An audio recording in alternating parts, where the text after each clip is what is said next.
rejet, abandon, trahison, injustice, humiliation. Comment se débarrasser, comment guérir ces blessures? C'est ce que tu vas découvrir dans cette vidéo. Alors si tu es habitué aux blessures de Lise Bourbeau, si tu as déjà entendu tous ces trucs-là, écoute bien cette vidéo parce que ça va te changer un peu. Ça va être assez contre-intuitif. Bienvenue à toi et bienvenue dans cette nouvelle vidéo. Je suis Fabien, auteur de l'ingrédient secret de la réussite et ostéopathe mental, c'est-à-dire que j'aide mes clients à défoncer les obstacles qu'ils ont liés à l'argent et la réussite et qui les empêchent d'avoir les résultats qu'ils veulent vraiment. Donc si tu veux avancer dans cette direction, identifier quel est l'obstacle qui toi t'empêche exactement d'avoir les résultats que tu veux aujourd'hui dans ton activité, alors clique sur le lien qui est dans la description et tu pourras passer le Truth Test pour avancer dans cette conscience-là. Alors les blessures, comment guérir ces blessures? Et je ne parle pas des entailles que tu t'es faites au bras ou la dernière fois que tu as fait le tour du cercle polaire arctique comme Mike Horn. Non, je te parle des blessures de l'âme, en tout cas selon le terme de Lise Bourbeau. Bref, les blessures psychologiques. Rejet, abandon, humiliation, trahison, j'en oublie toujours une ou deux, peu importe en fait. Quelles que soient les blessures qui aujourd'hui t'empêchent d'avancer, il y a grosso modo 3 étapes dont on va parler pour dégager ces blessures-là. Et vraiment, c'est important que tu prennes de la conscience là-dessus parce qu'il y a souvent une grave erreur qui est faite que je vais te dévoiler dans quelques instants par rapport à cette histoire de blessure. Et je le vois tout le temps. Donc la première étape, c'est d'observer et d'identifier tes schémas. De t'observer au quotidien et de voir, ok, ces blessures-là, d'accord, que ce soit rejet, abandon, etc. Observe-toi bien dans ton quotidien, observe-toi en relation avec les autres, observe-toi en train de passer à l'action dans ton business, observe-toi dans ta vie perso, en famille, observe-toi au sport, observe-toi dans tout le temps en fait. Mets cet œil-là comme si tu allumais un drone qui t'observait en permanence. Tu imagines, tu sais comme dans les jeux vidéo quand tu es à la 3e personne et que tu vois ton personnage de l'arrière. Observe-toi le plus souvent possible et tu vas voir tes schémas, tu vas voir tes tendances se dessiner. Et ça va te donner beaucoup de clarté, beaucoup plus de clarté sur toi, sur tes schémas. Et ça va te permettre d'identifier un peu, de voir les blessures, etc. Mais la grosse erreur à ce stade-là, et c'est ce que beaucoup font, la grosse erreur, c'est de t'estampiller rejet, abandon, humiliation. Et c'est de les étiqueter et de les coller à la peau. Et moi, quand je rencontre des gens, surtout dans les événements un peu dev perso, perché, en tout cas avec des gens très focus dev perso, paradoxalement, ils sont dans cette immense erreur, dans ce bullshit sans nom, qui est de se dire, mais moi j'ai la blessure de rejet. Tu sais, c'est à moi, c'est ma blessure du rejet, elle est à moi. Non, tu la touches pas. Nous le trouverons et il sera pour moi. Parce que du coup, quand tu as identifié ça, mais c'est magique. Parce que c'est une bonne façon de ne pas changer. C'est une bonne façon de justifier tes échecs. C'est une bonne façon de justifier que tu n'as pas de résultat. C'est génial comme prétexte. Ah, mais j'ai la blessure de rejet, tu comprends, mais c'est pas ma faute. Et ça permet magnifiquement de se mettre en victime, en déresponsabilisation, le schéma parfait de la personne qui n'a pas de résultat. Donc, je vais identifier, en fait ça dépend de la démarche dans laquelle tu fais. Si tu vois qu'il y a quelque chose qui cloche, tu vas pouvoir identifier et tu vas juste dire en fait, c'est pas vraiment une blessure, c'est une marque qui est dans ton ego. C'est ton ego qui est touché sur un point particulier, que ce soit le rejet, l'abandon, le machin. Parce que si tu dis blessure, ça veut dire ancré dans toi, ancré dans ton corps, ancré dans ta tête, dans ton mental, ça veut dire que ça va être dur. Derrière le terme blessure, ça va être dur de s'en dégager, de s'en débarrasser. C'est quelque chose qui te colle à la peau. C'est quelque chose qui t'appartient. Une blessure, quand tu as une blessure là, tu vois, quand je me suis pété enfin pas pété, mais quand je me suis un peu cogné le tibia fort en Corse, j'ai encore une cicatrice. Qui dit blessure, dit cicatrice, dit ça reste. Donc attention à ça. Parce que tu ancres déjà dans ton esprit l'idée que c'est difficile, que ça va durer longtemps et que ça va être la merde. Donc pire des façons de traiter ce truc-là. Autrement dit, une fois que tu as observé, identifié le truc, il est important dans un deuxième temps de te dissocier de l'identité. Parce que sinon, tu vas faire comme plein de gens, tu vas t'associer à cette blessure-là, tu vas en faire un truc qui t'appartient, tu vas en faire quelque chose qui est à toi, c'est cadeau, c'est à toi et tu ne voudras pas t'en débarrasser.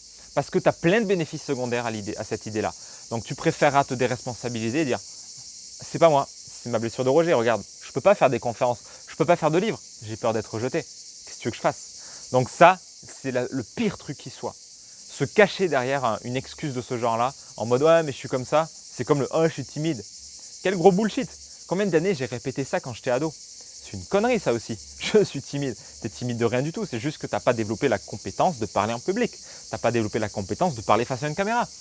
Mais si je compare cette vidéo, enfin ou là si je te parle là, à la toute première vidéo que j'ai fait en 2015, c'est le jour et la nuit. Jour, nuit, jour, nuit. Mais vraiment. Donc en fait, c'est pas tant une question de blessure, c'est une question d'identité. Ne colle jamais ce truc-là à ton identité. Ensuite, dernière étape, c'est de te lâcher la grappe et d'accueillir en fait ce truc-là. Tu l'appelles blessure, je t'invite d'ailleurs à la renommer, à dire le petit, je sais rien moi, la petite égratignure si tu veux, l'égratignure de rejet, l'égratignure d'abandon, l'égratignure d'injustice, etc. De l'accueillir en fait, te dire ok, j'observe ce comportement chez moi. Donc déjà c'est un comportement, c'est pas une identité. Ça c'est la première erreur que tu vois en coaching. Dissocie le comportement de l'identité. Ok, je vois ce comportement-là où j'ai peur d'aller me confronter à la personne, j'ai peur d'aller faire un discours, j'ai peur d'aller demander à ce client tel truc, un témoignage vidéo, j'ai peur de dire à ce client que j'augmente mes tarifs. CF, la précédente vidéo, elle a parlé d'augmenter ses tarifs que tu peux visionner en haut là. Dissocier le comportement de l'identité, très très important. Et du coup, de rajouter une petite couche de dialogue positif. Alors, pas en mode québécois positif. Encore une fois, je te la fais à chaque fois, celle-là, mais j'adore tellement. Ah, mais je suis quelqu'un de génial, je suis extraordinaire, je suis le meilleur au monde, j'ai une telle confiance en moi, je suis un conférencier hors pair. Parce que si tu n'es pas convaincu de ça, ça ne marchera jamais. C'est le bullshit de la psychologie positive. La psychologie positive, c'est cool, mais si tu n'en es pas convaincu et si tu le fais avec excès dans le déni du négatif, ça ne sert à rien parce que la vie, si tu veux vivre agréablement, en paix avec toi-même, tu dois embrasser les deux polarités, yin-yang et compagnie. Donc, ok, dialogue positif, mais ok, tu as des pensées toxiques dans tous les cas, donc sois pas dans le déni de ça. Mais justement, quand tu as ces pensées toxiques-là, l'idée, c'est de les recadrer et de te lâcher la grappe, de penser un peu à cet enfant intérieur, tu sais, en tout cas de personnifier une sous-personnalité de toi comme tu veux. On a différentes facettes de toi, tu peux imaginer j'en sais rien, moi, ça peut être l'enfant blessé, parce que quand on parle de blessure et d'égratignure, ça s'associe bien à ça, mais ça peut être, j'en sais rien, ça peut être ton clown, ça peut être ton petit singe, ça peut être ton chaton intérieur, peu importe. Le tout, c'est que ça te parle.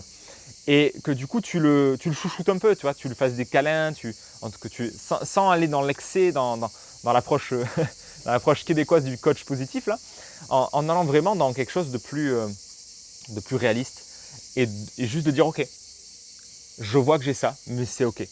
Il n'y a rien de grave, c'est ok. J'ai ce comportement et risant de ce comportement. Tu dis, ah, j'ai encore peur de faire des vidéos, mais sans déconner. Ça fait 5 ans que j'ai ce truc-là. Bon, allez, soyons sérieux un peu. Sois un peu comme le bon ami. Tu sais, le bon ami qui est brutalement honnête avec toi. Bon, oh Robert, arrête de te prendre un peu.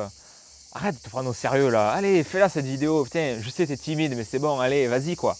Ce bon ami qui à la fois te confronte, mais à la fois est bienveillant, tu vois. Tu n'es pas dans la bienveillance extrême en mode québécois, tu es dans pas dans la bienveillance, tu es dans ce soutien un peu inconditionnel, mais où tu es brutalement honnête aussi en te disant à toi-même, bon Fabien, arrête tes conneries là aussi. Tu as de la valeur, tu es capable, alors fais cette putain de vidéo, ok? Voilà, tu vois un peu la nuance et ça va te permettre de penser un peu, entre guillemets, la plaie de ton enfant intérieur, de ton singe intérieur, etc. Le tout, c'est de dissocier ce truc de ton identité, de ne pas considérer que tu es un rejeté de la vie, que tu es comme ci, que tu es comme ça. Non. Vraiment considère que c'est juste un trait de ton ego et que tu vas pouvoir apprendre à le lâcher peu à peu parce que c'est pas toi, ça ne t'appartient pas. Tu vas prendre la distance avec ça. C'est une de tes sous-personnalités qui est touchée par ça et c'est ok. Reconnais-le, accepte-le, pas de déni, pas de victimisation non plus. Et ça va vraiment t'aider à t'en dégager. Donc, voilà pour cette vidéo, tu as déjà des bonnes pistes pour démarrer avec ça. Si tu as apprécié cette vidéo, mets-moi un gros pouce parce que ça m'aide à la faire connaître et c'est toujours utile. Tu peux mettre en commentaire, toi, quelle est la blessure, l'égratignure qui te concerne selon ce que tu as identifié et ça te permettra d'y voir plus clair.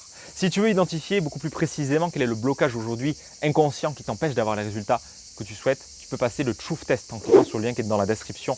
Ça se passe sur mon site, c'est gratuit et c'est facile, ça te permettra d'identifier très clairement de ce dont il s'agit. Et tu peux aussi lire mon bouquin, commander un exemplaire de mon bouquin si ça t'intéresse. Voilà pour cette vidéo, on se retrouve dans la prochaine et je te souhaite une excellente journée. À plus.